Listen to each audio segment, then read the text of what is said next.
भवति भारत अभ्युत्थानम् अधर्मस्य तदात्मानं सृजाम्यहम् पवित्राणाय साधूनां विनाशाय चतुष्कृतां धर्म संस्थापनार्थाय संभवामि युगे युगे।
बोले लखन से रामचंद्र की।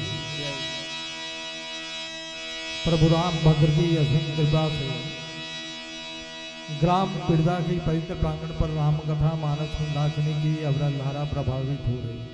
इको कम करो।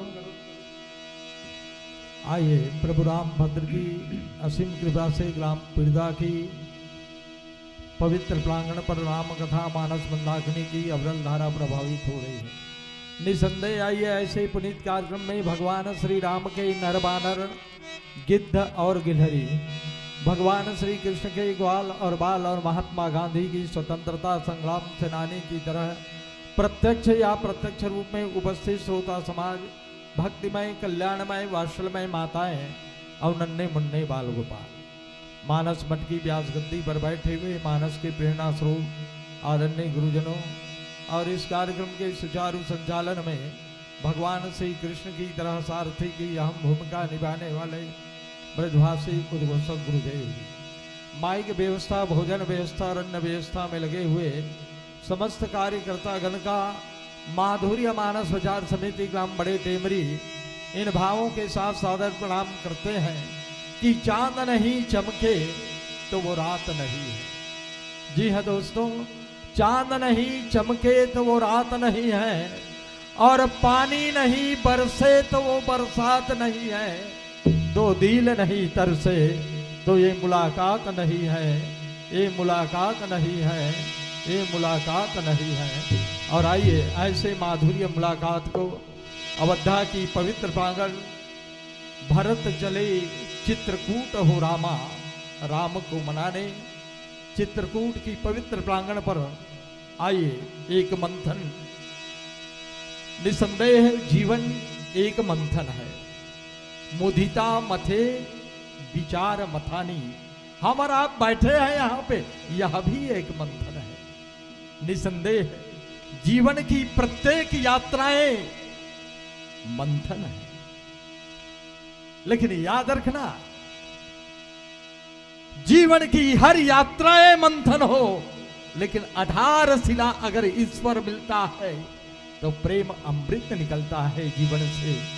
विष भी नीलकंठ बनकर के सुकृति प्रदान कर देती है। आइए जीवन की यात्राओं पर हम और आप रामचरितमानस में मंथन की ओर चले, इन भावों के साथ कि मानवता की मन मंदिर में प्रेम की दीप जला लो, करुणा निधान भगवान मरे। इस ग्राम पीड़िता को भी स्वर्ग बना दो, ग्राम पीड़िता को भी स्वर्ग बना दो, ग्राम पीड़िता को भी स्वर्ग बना दो। कोटि कोटि अभिनंदन, कोटि कोटि साधुवाद। आइए चित्रकूट की एक माधुर्य यात्रा हम और आप करते हैं। बोलिए श्याम रामचंद्र की जय। नमो नमो बिंदेश्वरी, नमो नमो जगदम्बे, नमो नमो गुरु गणपति, नमो नमो सतसंग। लखन श्री रामचंद्र शंकर हरि।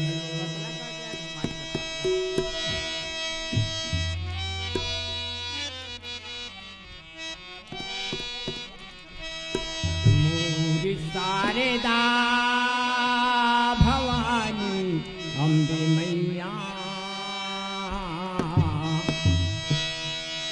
मूरी शारदा भवानी अम्बे मैया, लागत हावो मैदाई तोर पैया, लागत हावो मैदाई तोर पैया। मूरी शारदा भवानी अम्बे मैया, मूरी शारदा भवानी अम्बे मैया, लगत आवा मैदान तोर पैया, लगत आवा मैदान तोर पैया। मूरी शारदा भवानी अम्बे मैया, मूरी शारदा भवानी अम्बे मैया, लागत हावो मैदाई तोर पैया, लागत हावो मैदाई तोर पैया। मूरी शारदा भवानी अम्बे मैया, मूरी शारदा भवानी अम्बे मैया, लगत आवा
विनय सुनाने आया हूँ।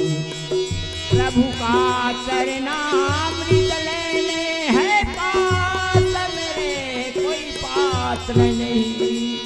आँखों के दोनों प्यालों में भीख मांगने आया हूँ। तुमसे लेकर क्या भेंट करूँ, है मात तुम्हारे चरणों में। मैं भिक्षुक हूँ तुम दाता हूँ, संबंध बताने आया हूँ। शारदा भवानी अम्बे मैया, शारदा भवानी अम्बे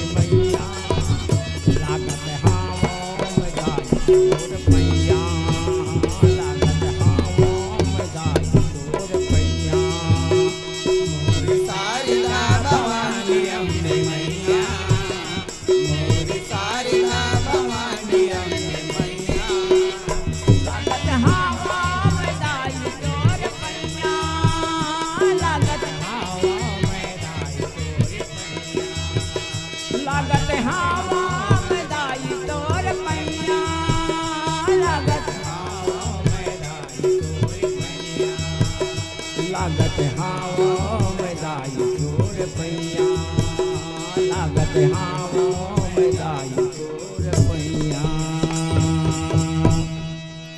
लखन सिया रामचंद्र शंकर हरिओम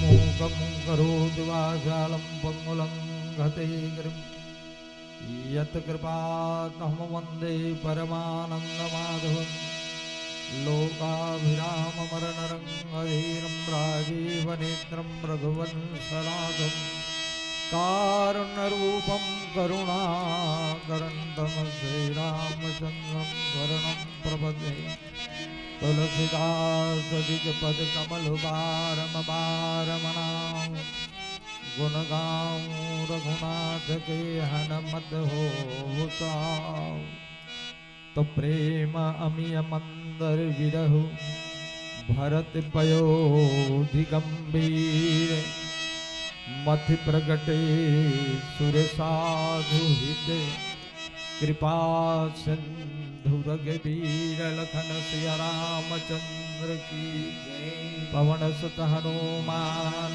की गोसाई तुलसीदास की सत्य सनातन धर्म की उमापति महादेव प्रातः स्मरणे त्याग और तपस्या की वेद मूर्ति परम श्रद्धे गुरुदेव और वंदनीय माता जी के श्री चरणों पर सादर नमन। जिनके अंतः आशीर्वाद के फलस्वरूप हमें और आपको सत्संग करने का सुअवसर प्राप्त हुआ है। आइए उन सभी चरणों को सादर प्रणाम करते हुए चल पड़ते हैं रामचरितमानस में भैया भरत चित्रकूट चलते हैं। प्रस्तुत प्रसंग को भरत समुद्र की मंथन के रूप में लिया गया है। वस्तुतः रामचरितमानस में 3 मंथन की संकेत करते हैं, सत्यम, शिवम और सुंदरम। सत्य की मंथन हुआ है उत्तरकांड में। उत्तरकांड माने जीव की परिपक्व अवस्था, जीव की उतरी हुई अवस्था, व्यक्ति की प्रत्येक ज्वलंत समस्याओं की समाधान है उत्तरकांड।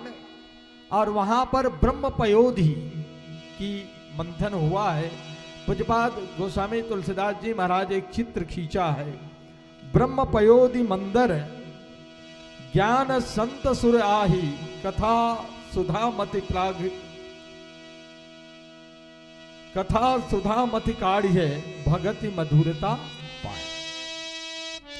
भक्ति मणि को प्राप्त करने के लिए सत्य की मंथन किया गया। जनकपुर की पवित्र प्रांगण पर सुंदरम का मंथन हुआ है, छवि समुद्र का। जो छवि सुधा पयो निधि होई परम रूपमय कक्षप सोई शोभा रंजु मंदरु सिंगारु मथे पानी पंकज निजु मार। सुंदरता का मंथन रामचरितमानस की जनकपुर पर सुंदरता को सुंदर कर ही मानव दीप शिखा जनु धरे। शिव अहम ब्रह्म अस्मि आत्मज्ञान का मंथन अवधा कांड की पवित्र प्रांगण चित्रकूट की भूमि पर हुआ है। चित्रकूट माने चीत की भूमि। भरत की चित्रकूट यात्रा जीव की ब्रह्म तक पहुंचने की यात्रा है। भरत की चित्रकूट यात्रा भक्ति की यात्रा है। जो भक्ति में रत रहे वही भरत है। अनादिकाल से विश्व की वांग्मय पर 3 भरत और उस भरत के नाम से भारत की आर्य भूमि आज स्वर्णिम अक्षरों में विश्व गुरु की नेतृत्व समय काल और परिस्थिति पर करते आ रहे। ऐसे भरत पयोधि गंभीर का समुद्र का मंथन चित्रकूट की पवित्र प्रांगण पर करते हैं। याद रखना, भरत की चित्रकूट यात्रा मामूली यात्रा नहीं है, जीवन की एक बृहद यात्रा है चित्रकूट। जीव की ब्रह्म में विलीन हो जाने की यात्रा है चित्रकूट। भरत की चित्रकूट सत्कर्म की यात्रा है। भरत की चित्रकूट यात्रा राम राज्य की स्थापना की यात्रा है। प्रेमी सज्जनों, रामराज न 10 कंद ला सकता है, न दशरथ ला सकता है। रामराज कब आता है? जब संत जैसे भरत जैसे संत नंदीग्राम पर 14 साल तपस्या करता है, तब राम राज्य आता है। भरत जैसे संत जब धर्म की धूरी को धारण करके विश्व की पताकाओं को ऊपर लहराता है, तब आकर के राम राज्य आता है। प्रेमी सज्जनों, आइए भरत के साथ चलिए। जीव जब जब सत्कर्म की ओर जाता है, जीव जब जब चित्रकूट की यात्रा पर जाता है। चित्रकूट माने चीत की यात्रा, परम समाधिस्थ अवस्था है चित्रकूट। भक्त और भगवान की मिलन की, प्रेम की भूमि है चित्रकूट। और उस प्रेम की भूमि तक पहुंचने के लिए जीव को ना जाने कितने विघ्न बाधाओं की यात्रा करना पड़ता। भरत की चित्रकूट यात्रा, जब जब जीव ब्रह्म की यात्रा करता है, जब जब जीव सत्कर्म की यात्रा करता है, तो याद रखना 5 प्रकार का विघ्न प्रत्येक जीव की जीवन पर आता। भरत की चित्रकूट यात्रा सत्कर्म की यात्रा है। भरत की चित्रकूट यात्रा प्रेम पयोधि की यात्रा है। और जब जब जीव अच्छे कार्य के लिए चलते हैं, सर्वकर्म की ओर चलते हैं, विश्व कल्याण की दिशा पर चलता है, जीव अपनी लक्ष्य की ओर बढ़ता है, तो 5 प्रकार का विघ्न आता है। पहला विघ्न, जीवन की यात्राओं पर आस पास के लोग विरोध करने लगते। देखो देखो, कल हमारे साथ मोहल्ले में चाय पिया करते थे, आज चित्रकूट जा रहा। अरे आज कबीला कपड़ा पहन लिया, आज ब्रह्म कुमारी में जा रहा है, आज गायत्री मिशन में जा रहा है, आज वो मिशन चला रहा है, आज शंकराचार्य के पीछे जा रहा है। अरे कल ये भोंदूराम हमारे साथ तालाब के पार पर ताश खेला करता। आस पास के लोग टांग खींचना प्रारंभ कर देते हैं। और ये पहला विरोध भरत की चित्रकूट यात्रा पर गुहराज निषाद ने किया। अच्छा भैया, भरत राम को मनाने जा रहा है, चित्रकूट जा रहा है, क्या जरूरत है भरत को चतुरंगनी सेना लेकर चित्रकूट की यात्रा पर जाना? अरे जाना था तो कुछ लोगों को लेकर चले जाते, लेकिन याद रखना, धर्म की यात्रा पर जाते हैं तो प्रत्येक जीव को राम कार्य पर विघ्न नहीं आने देता। उसी समय मंत्रिमंडल का गुहराज निषाद ने एक बैठक कर विचार विमर्श हो रहा था।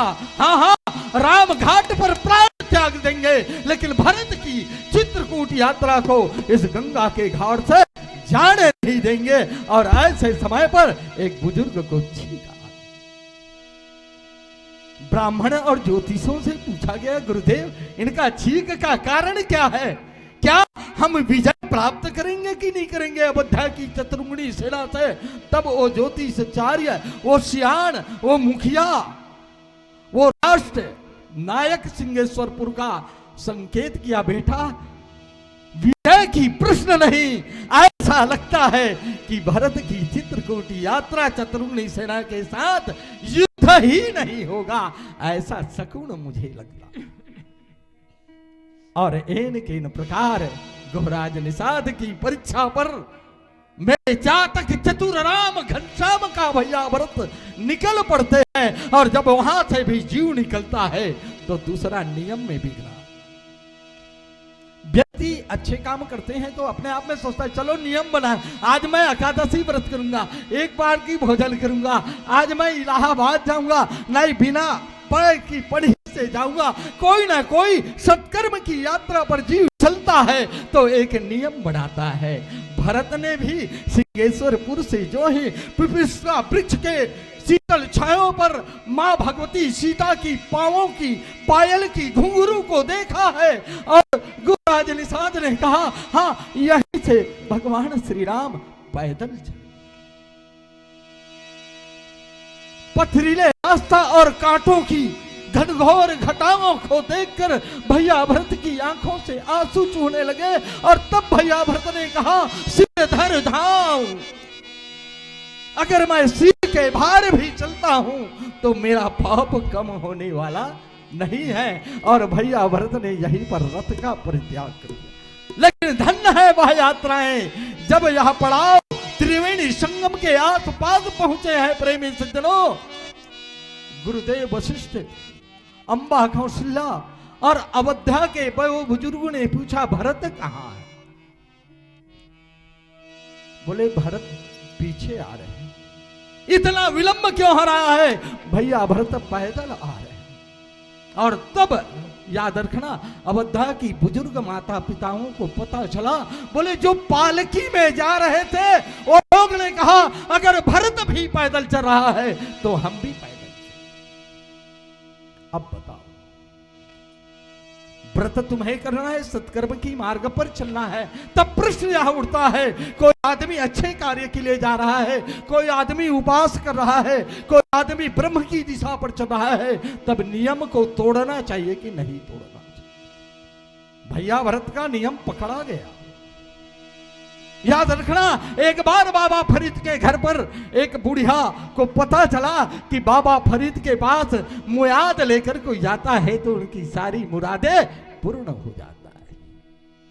लेकिन याद रखना, बाबा फरीद की दरबार में लड्डू प्रिय है। मां ने अपने घर की कुछ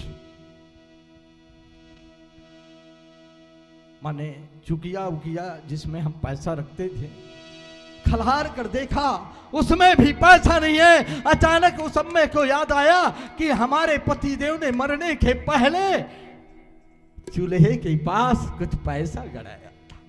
उसने खोदा तो 2 सिक्का निकला। उसमें आनंद हो गई विधवा महिला ने अपने छोटे से बालक को लेकर बाबा फरीद की दरबार पर हाजिरी देने के लिए पहुंचा है और उसी 2 सिक्के से कुछ लड्डू लेकर आई है।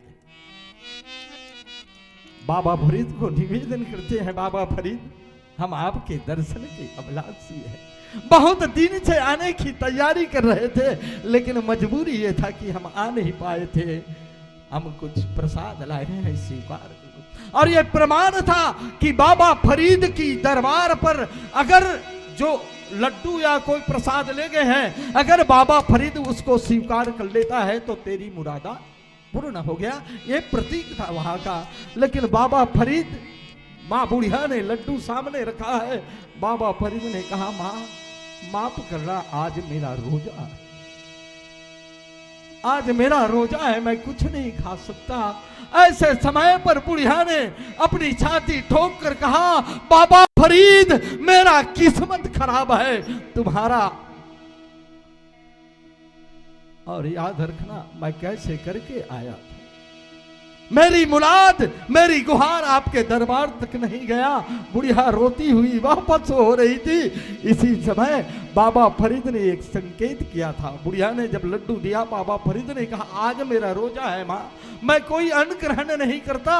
माँ ने रोते हुए उस लड्डू को वापस लेकर के जब वापस हो रही थी, आंखों में आंसू था। बेटे को आंचल से पूछा, बेटा हमारी किस्मत खराब है। ऐसे समय पर बाबा फरीद ने बुलाकर कहा, अम्मा ला मेरा लड्डू, आपका लड्डू खा लेता हूँ। माँ ने बोला, नहीं बाबा, तेरी रोजा खराब हो जाएगी, मेरे कारण आपकी रोजा मत बिगाड़ो। तब बाबा फरीद ने कहा, माँ आज अगर मैं आपकी लड्डू को नहीं खाऊंगा तो मेरा खुदा नाराज हो जाएगा। अरे रोजा तो मेरी जिंदगी पर लिखा हुआ है। और बाबा फरीद ने उस बुढ़िया की लड्डू खा करके तो कभी कभी राष्ट्र निर्माण के लिए, सत्कर्म के लिए बड़े से बड़ी वृत्ति को, बड़े से बड़े नियम को परिवर्तन कर देना पड़ता है।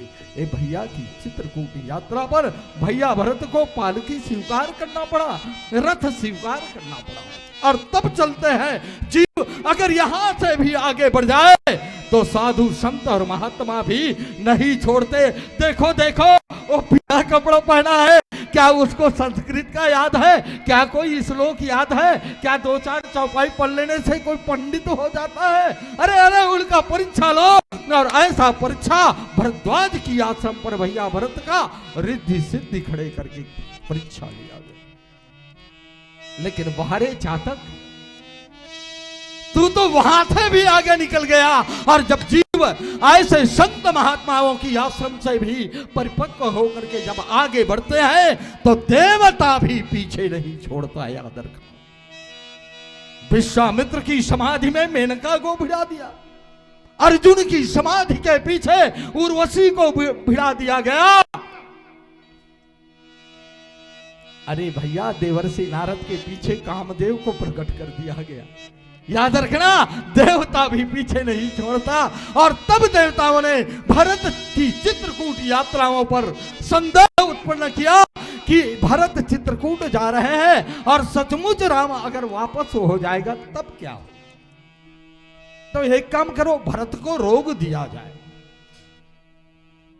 तो कैसे रोका जाए? तो ओले की वर्षा कर दिया जाए, पत्थर की वर्षा कर दिया जाए भरत की चतुर्मुखी सेना पर, ताकि यही रुक जाए। लेकिन ऐसे समय पर गुरुदेव बृहस्पति ने निवेदन किया, याद रखना भरत कौन है? भगवान का भक्त है। और याद रखना, राम रोष पावक जहज रही, राम जो अपराध भगत पर। अरे पागल, भरत भगवान का भक्त है और भक्त का रास्ता रोकोगे तो याद रखना, गुरुदेव बृहस्पति ने कहा तुम अपने स्वार्थ के लिए भले भरत को रोक दोगे, लेकिन विश्व को जलाकर भस्म कर देगा राम की क्रोधाग्नि। और तब ऐसे समय पर भरत जैसे पयोधि की रक्षा, भरत जैसे यात्री का रक्षा सदगुरु रूपी बृहस्पति ने उस यात्रा को प्रदत्त किया, और तब वहां से आगे बढ़ते हैं जीव। तो याद रखना, जीवन की अंतिम यात्राओं पर परिवार का सबसे निकटतम व्यक्ति अगर आपका विरोध करे, परिवार का सबसे निकटतम सदस्य जिस दिन आपका विरोध करने लग जाए, आपकी सत्कर्म की यात्रा पर, आपकी ईश्वरीय यात्रा पर, आपकी धर्म की यात्रा पर, आपकी चित्रकूट यात्रा पर परिवार सा सबसे निकटतम सदस्य जिस दिन विरोध करने लगे, और यह विरोध लक्ष्मण जी महाराज ने कहा, प्रभुता पाई को मद। हाँ हाँ, भगवान श्री राम को पता चला कि भरत चित्रकूट आ रहे हैं, और भरत की चित्रकूट यात्रा पर राघव ने द्रवित हुआ है, उनका भुआएं फड़क उठा है, और नेत्रों में आंसू, आंखों में बरसता हो आंसू, और अधरों पर मुस्कान रहे।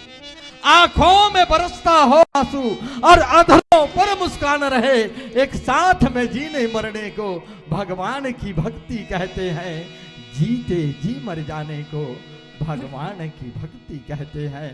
भगवान श्री राम द्रवित हुआ है, करुणा सागर है परमात्मा राघवेंद्र सरकार, उनके आंखों पर आंसू आया है। लक्ष्मण जी महाराज उस चित्र को पढ़ करके थोड़ा सा मिस्टेक हो गया है लक्ष्मण जी महाराज, राघव के आंखों पर आंसू, राघव की रोम रोम प्रतिरोम, माने शायद तब लक्ष्मण जी महाराज ने कहा अगर भरत आ रहा है तो ब्रह्मा विष्णु और महेश भी आ जाएगा उनकी रक्षा के लिए, तो मैं रण में संघारूंगा। तब भगवान श्री राम ने कहा भरत न हो बहिराज मत, विधि हरिहर पद पाई।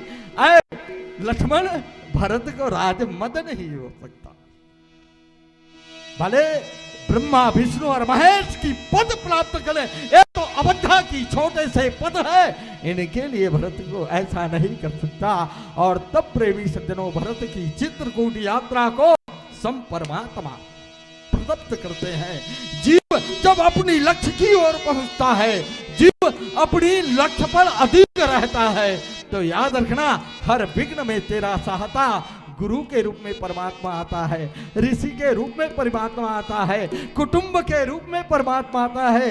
तमेव बंधु सखा तमेव तमेव विद्या द्रविणी तमेव, सारे चराचर में परमात्मा का स्वरूप तुम्हें सहयोग प्रदान करेगा। और तब चित्रकूट की ओर प्रस्थान होता है। भैया भरत चित्रकूट पहुंचा हुआ है। तब पूज्यपाद गोस्वामी तुलसीदास जी महाराज एक चित्र खींच रहा है। प्रेम अमीय मंदर विरहु भरत पयोधि गंभीर मति प्रगटे सुर साधु हित कृपा सिंधु रघुवीर। आइए हम और आप जीवन की इस अथाह समुद्र की मंथन की ओर अग्रसर हो। बोलिए श्यावर रामचंद्र की लखन सिया रामचंद्र शंकर हरि। मेरे मालिक मेरे भगवान मेरे सब कुछ तू ही तू। मेरे मालिक मेरे भगवान मेरे सब कुछ तू ही तू। पड़े हैं कदमों में सहारे हो तू सबका तू ही तू। न भटकूं कभी रास्ता न भटकूं कभी मंजिल। रहम करना रहे दिल करना पूरी सबकी मंजिल। लखन सिया रामचंद्र शंकर। क्या ढूंढे मन मेरा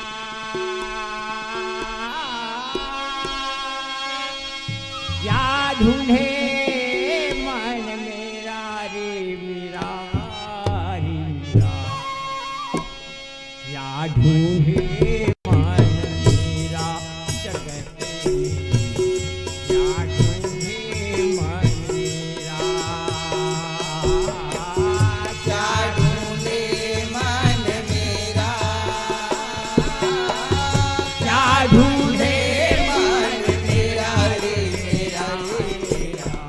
क्या ढूंढे मन मेरा जगत में। क्या ढूंढे मन मेरा क्या ढूंढे मान मेरा। क्या ढूंढे मान मेरा रे मेरा रे मेरा। क्या ढूंढे मान मेरा जगत में। क्या ढूंढे मान मेरा। क्या ढूंढे मन मेरा क्या ढूंढे मन मेरा रे मेरा रे मेरा। क्या ढूंढे मन मेरा जगत में। क्या ढूंढे मन मेरा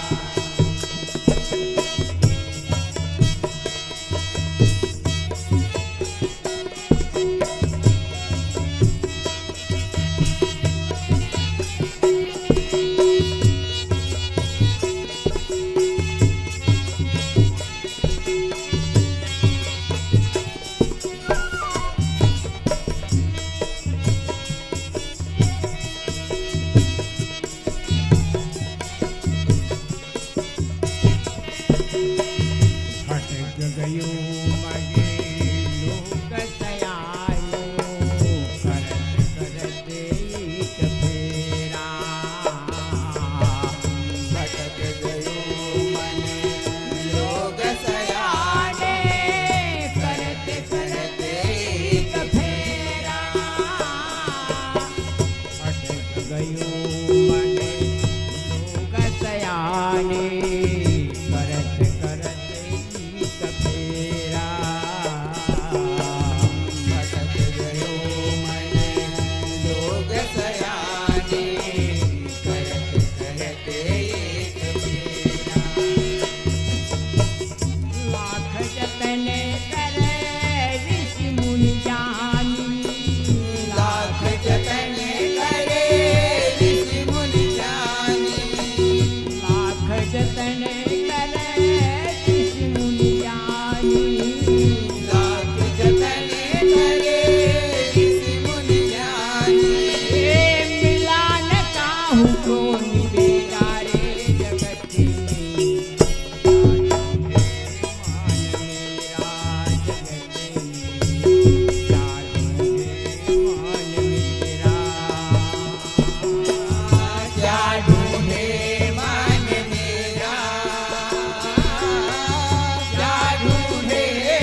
मेरा रे मेरा क्या ढूंढे मान मेरा जगत में क्या ढूंढे मान मेरा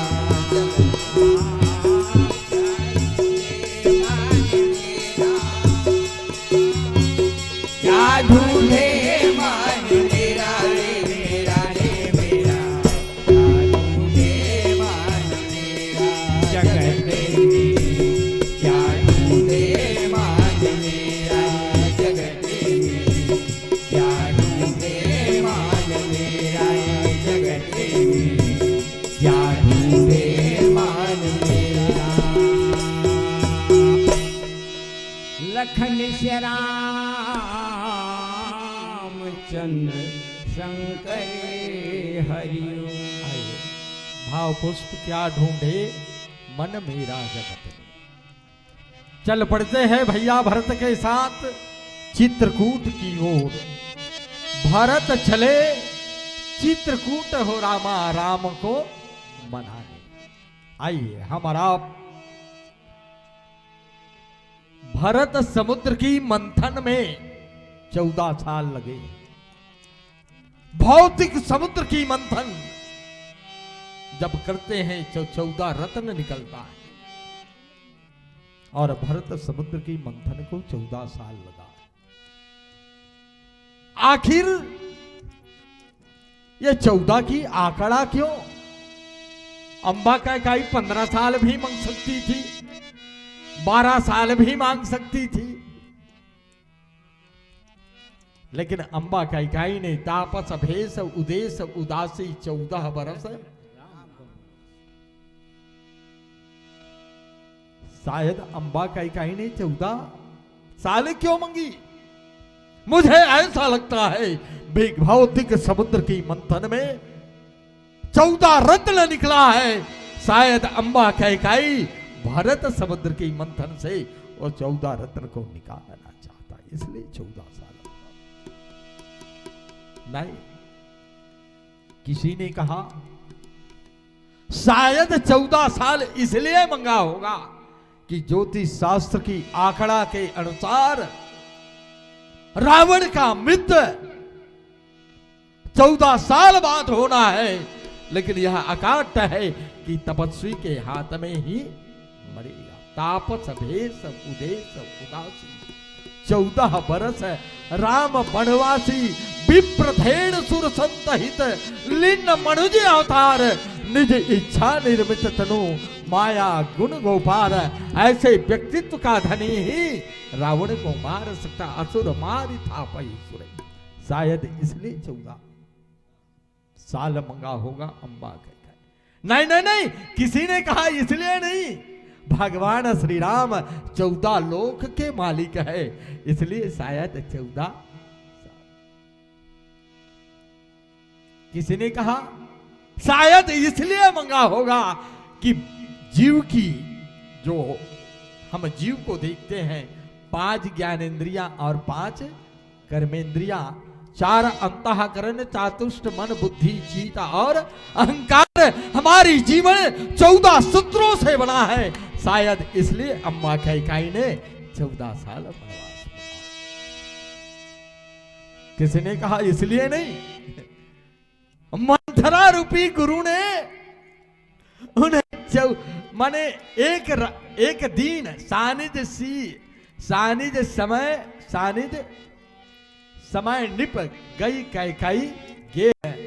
दोपहर को निर्णय हुआ और संध्या के समय कोप भवन में गया है, लेकिन मंथरा को देख नहीं गया और उसने कैकेयी को भड़काने के लिए, अरे तुमको पता नहीं एक पक्ष निपट गया है, पूरा 14 दिन हो गया है और राम राज्य 15 दिन भर हो ही। तो कैकेयी ने शायद बदले की वृत्ति अब आदमी है ये छोड़ते नहीं, तोर थन नहीं लागू तोर पेट के लइका सन जरूर लागू। अगर ये मल एक तमाचा मारे है ना, मैं हनियाक 2 तमाचा मारे है ना। तब अंबा कैकेयी ने शायद 14 दिन से तैयारी हुआ है और मुझे अयोध्या की इस प्रांगण पर मुझे पता तक नहीं दिया। तो याद रखना, बदले की वृत्ति की भावना से अम्बा कैकेयी ने एक एक दिन का, एक एक साल से बदला लेने की वृत्ति की भावना से तापस भेष उदेश उदासी 14 बरस राम बनवासी। आइए, हरि अनंत हरि कथा अनंत कारण हो सकता है। रामचरितमानस तो 14 की रत्नाओं से भरा हुआ है, लेकिन याद रखना, भौतिक समुद्र की जब मंथन होता है वहां 14 रत्न निकलते हैं।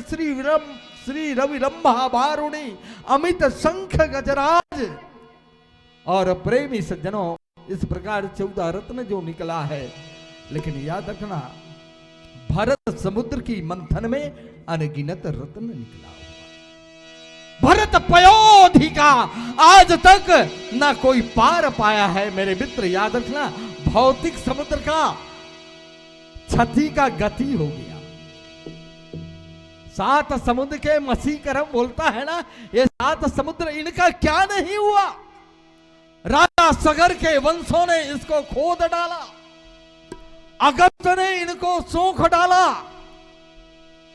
भगवान श्री राम ने बांध दिया और हनुमान जी ने लांग दिया। लेकिन याद रखना, अनादिकाल से आज तक भरत समुद्र को ना कोई बांध सका है, ना कोई लांग सका है, और अनगिनत रत्न निकला हुआ है।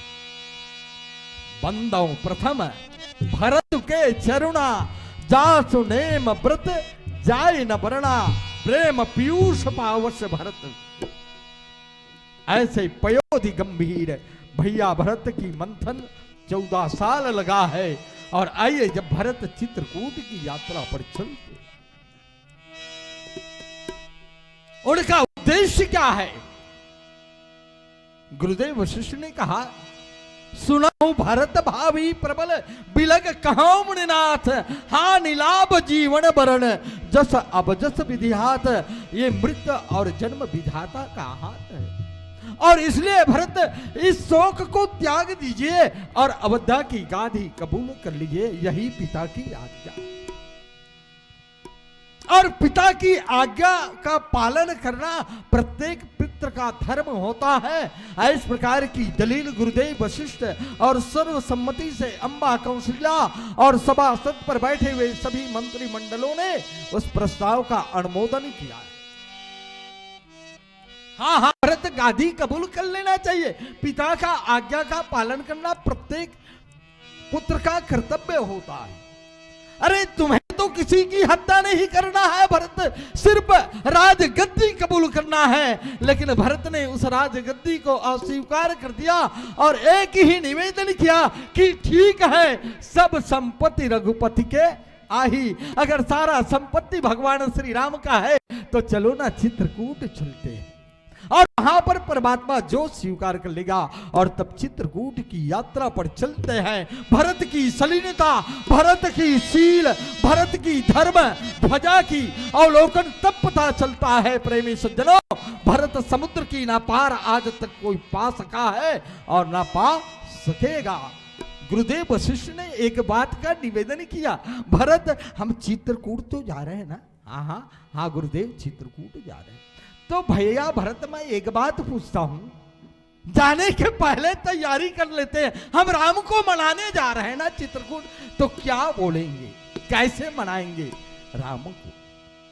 हाँ, प्रत्येक व्यक्ति सुनता बांधते हैं पहले, ये काम के लिए जाथन तक कैसे करबो। गुरुदेव वशिष्ठ ने पूछा, ऐसे कैसे राम को मनाएंगे? और तब भरत ने भूतल में गिर कर गुरुदेव वशिष्ठ के सामने रोने लगे कि भरत इतना नीच है, भरत इतना धर्महीन है, भरत इतना प्रतीत है। भरत को आज मैंने सुना है गुरुदेव, जब भी रघुकुल पर कोई संकट आया है, सिद्धि हरिचंद्र नरेशा, इस कुल का दीपक को जब भी समस्या आया है तो गुरुदेव वशिष्ठ कर्णधार बनकर के सबकी रक्षा किया। लेकिन आज भरत इतना प्रतीत हो गया, इतना नीच हो गया भरत, कि उनको गुरुदेव का भी मार्गदर्शन प्राप्त नहीं हो रहा है। भरत की सलीनता, भरत की शील नीचे गिर करके करके कहने लगा, गुरुदेव जो आपका आज्ञा हो, गुरु गोविंद दोहु करे, काके लागू पाए, बलिहारी गुरु आपकी गोविंद दिए बताए। तब गुरुदेव वशिष्ठ ने भैया भरत को उठाकर कहा, भरत तुम ही धर्मसार हो, जो तुम करोगे वही राष्ट्र निर्माण का मार्गदर्शन होगा। तुम्हारी सलीनता, तुम्हारी योग्यता और तुम जो भी कार्य करोगे है धर्म की पताका। तुम ठहरो उच्च गगन पर, ऐसे शीतल सुबह सहज सुखदाता देने वाले भरत की अनुगामी जब चित्रकूट की आधार भूमि को लेकर के जब मंथन होता है प्रेमी सज्जनों, तो आइए पूज्यपाद गोस्वामी तुलसीदास जी महाराज के प्रेम अमृत को प्राप्त करने के लिए, प्रेम अमृत को प्राप्त करने के लिए विश्व संसार में अनादिकाल से आज तक मंथन चल रहा है। आइए पीला बत्ती भी संकेत कर रहा है कि जब तक हरा है जीवन में जवानी, जब तक हरा है जीवन में जवानी है, पीला बुढ़ापा को संकेत करता है। किसी कवि ने कहा, ला याद रखना जिंदगी की यात्रा में हरा की उमंग में कभी घबराना मत, और जिंदगी की लाख मुसीबत आ जाए उस लाल से टकराना मत। बोले क्यों? आया है सो जाएगा, आया है सो जाएगा राजा रंग फकीर, एक सिंहासन बैठ चले एक बंधा जंजीर जाना सबको है मित्र। तो आइए हम और आप भी उस लाल को प्रणाम करते इन भावों के साथ। लाल देह लाली रसे और धर लाल लंगूर बज देव दानव दलन। जय जय जय कबीर बोलिए श्याम रामचंद्र की। लखन सिया राम चंद्र शंकर आई के जगत में तुलसी दास ने की कर गया, मर गया फिर भी अमर नाम अपना कर गया। ढाल के नौका निकालन में सारच गया, संभल जाने के लिए उपदेश लखन सिया राम चंद्र शंकर पूरा मन दर्पण कहलाई, पूरा मन दर्पण कहलाई। तूरा मन दर्पण कहलाई,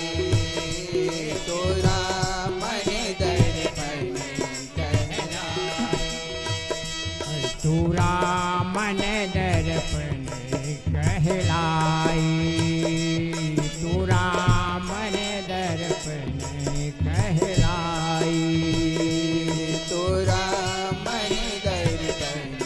कहलाई,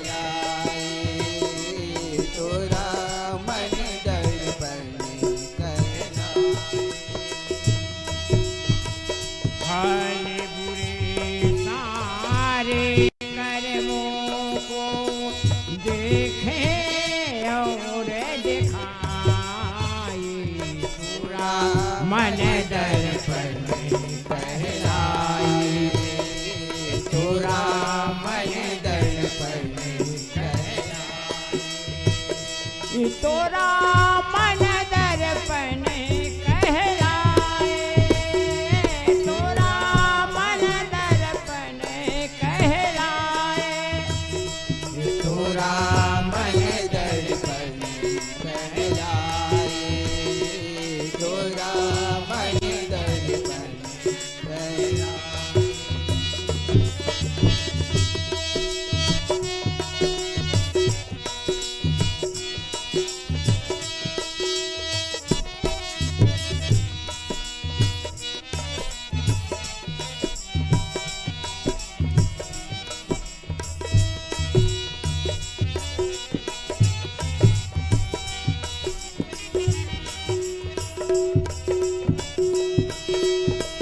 मन ही देवता मन ही ईश्वर, मन से बड़ा न कोई। मन ही देवता मन ही ईश्वर, मन से बड़ा न कोई।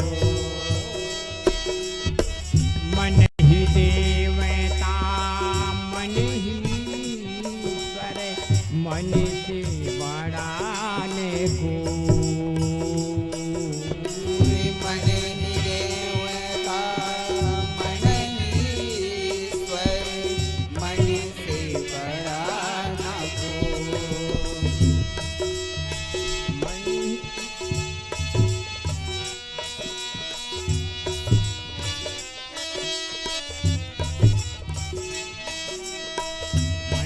उजियारा जब जब होए जग उजियारा हो। मन उजियारा जब जब होए तन उजियारा हो। इसे उजले दर्पण पर प्राणी से उजले दर्पण पर प्राणी भूलन जमने पाए। राम मन दर्पण कहलाई तो राम मन दर्पण कहलाई। तो राम दर्पण कहलाए। तो राम दर्पण कहलाए।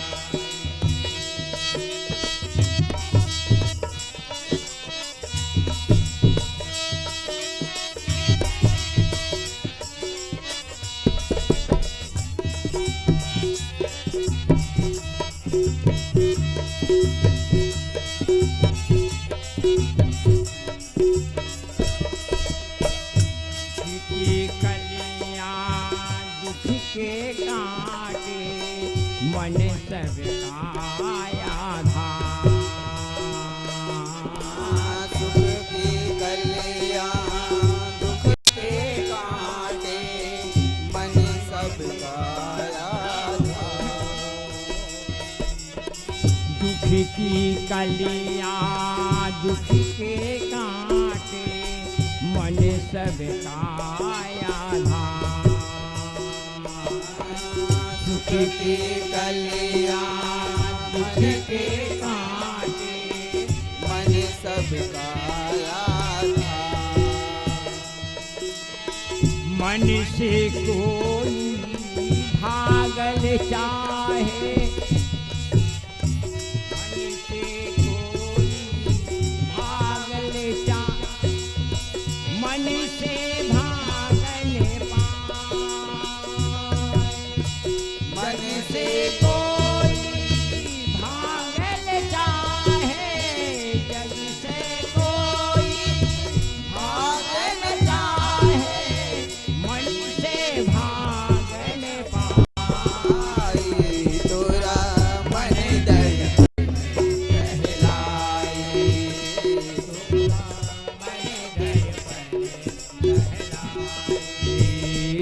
तुरा मन दर्पण कहलाए। तो राम दर्पण तुरा मन दर्पण कहलाए। तुरा मन दर्पण कहलाए।